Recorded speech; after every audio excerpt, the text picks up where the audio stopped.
अॼुकल्ह हिकिड़ो आशिक़ाने रसूल ते आज़माइश जो वक़्तु आयो आहे। जन नामूसे रिसालत जी ॻाल्हि कई आहे, उन्हनि जे लाइ हुकूमत वक़्तु सख़्तियूं कयूं आहिनि, उन्हनि खे ॿधो आहे, उन्हनि खे ईज़ायो आहे।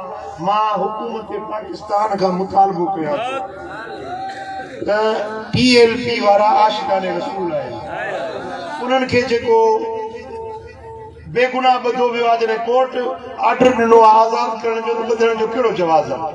तव्हां TTP वारनि सां ॻाल्हायो था जिन असांजे बच्चनि खे मारियो, जेके दहशतगर्द आहिनि खुला, उन्हनि सां ॻाल्हायो था, हे त आशिक़ रसूल आहिनि, हिन सां चओ था। ॻाल्हियुनि सां मसइलो हल थींदो आहे न।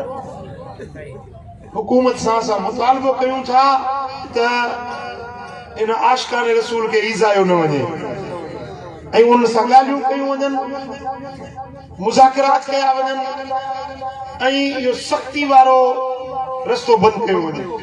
ऐं मां पंहिंजे उन उशाकाने मुस्तफ़ा खाए बि गुज़ारिश कंदुसि त तव्हां पुरअमन रहो, एहतिजाज भली कयो।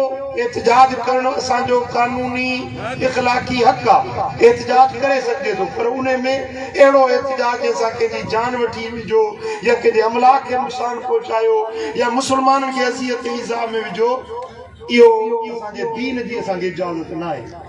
मां पंहिंजे उन्हनि भाइरुनि खे बि गुज़ारिश कंदुसि त पुरअमन एहतिजाज कयो ऐं हुकूमत खे गुज़ारिश कंदुसि त हिन सां मुज़ाकिरात करे ऐं एहतिजाज जे बजाए उन्हनि सां मुसालियत जी कोशिश कई वञे ऐं उन्हनि जा जेके जाइज़ मुतालबा आहिनि उहे हल कया वञे।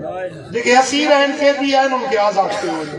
छा इन मुतालबे में तव्हां मूंसां गॾु आहियो? जन खे इहो मुतालबो क़बूल आहे, हथ मथे खणो।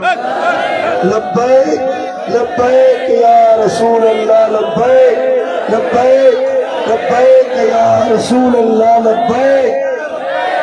अल्लाहुम्मा सल्ली व